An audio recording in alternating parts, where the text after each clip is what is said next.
You can be making money and still feel like you're going nowhere. You've experienced this before. You open your bank account, you look at the number, and for a second, it seems fine. You got paid recently, you've been working, you didn't do anything extreme, but something feels off. Not broke, but not secure either. And that feeling is hard to explain because logically you should be okay, but emotionally, you're not. And here's where it gets interesting. You're not struggling because you don't make enough money. You're struggling because of how money moves through your life. Quietly, consistently, almost invisibly. Think about it. A small purchase here, a quick order there, something you didn't even plan. It feels harmless. In fact, it feels good. Just a moment of relief, a small reward after a long day. But your brain is doing something interesting here. It's choosing what feels good now over what grows later. And the dangerous part is you don't even notice it happening. And this is where things change. Because what feels like random spending isn't random at all. It's structured quietly, invisibly over years. Your brain has a system. Psychologists call it executive control. It's responsible for planning, for thinking ahead, for delaying gratification. But here's the uncomfortable truth.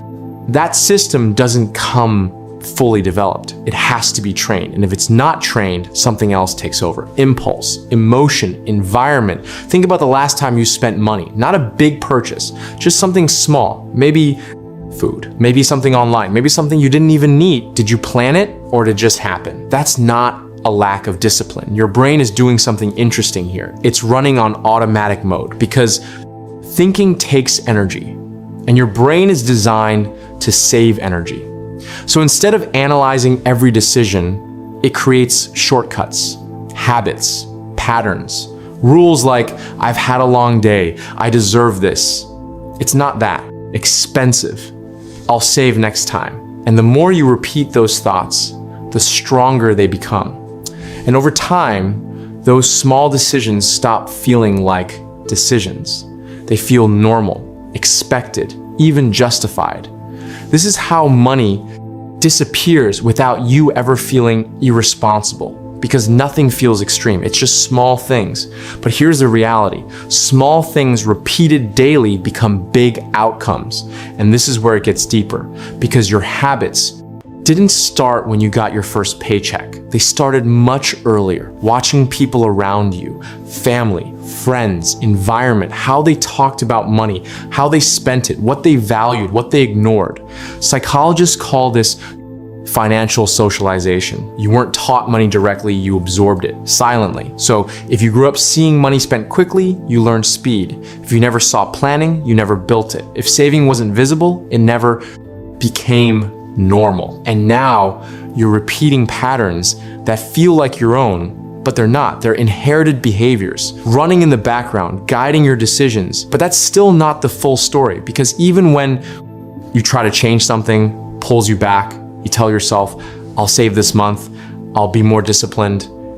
And for a few days, maybe you do, then suddenly you're back to old patterns. And it feels like failure, but it's not failure. Your brain is doing exactly what it was designed to do. Avoid discomfort. Saving money feels uncomfortable. It feels like restriction, like you're holding back, like you're missing something, while spending feels like relief, immediate, certain, rewarding, and your brain prioritizes certainty over future benefit. This is why delayed gratification is so powerful and so rare. Because when you delay a purchase, you're not just saving money, you're going against your natural wiring. You're choosing uncertainty over comfort, growth over relief.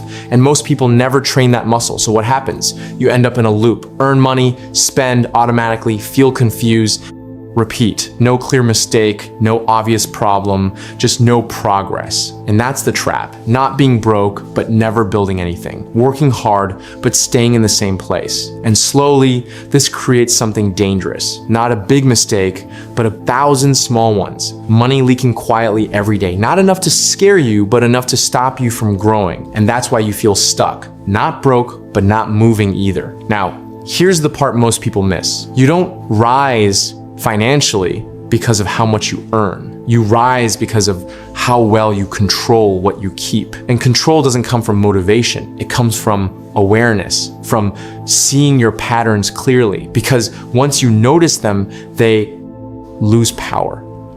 So instead of asking, how do I make more money? Start asking something different. Where is my money going without me noticing? Track it. Not to judge yourself, but to understand yourself. Because your money habits are showing you something. They're revealing your priorities, not the ones you say, the ones you live. And this is where everything shifts. When you stop spending automatically and start deciding intentionally. When you pause before the purchase, when you choose future growth over momentary comfort, that's when control begins. That's when money stops disappearing and starts staying. Because in the end, you were never bad with money. You were just running a system. You didn't build consciously. A system shaped by habits, by environment, by emotion. But the moment you see it, you can change it. And once you change it, everything else follows. Your money, your growth, your future. And if this made you see your money differently, then you're gonna enjoy what we're building here. There's more insights like this, deeper patterns, smarter ways to think about money right here on the Wealth Paradox channel. Go check it out.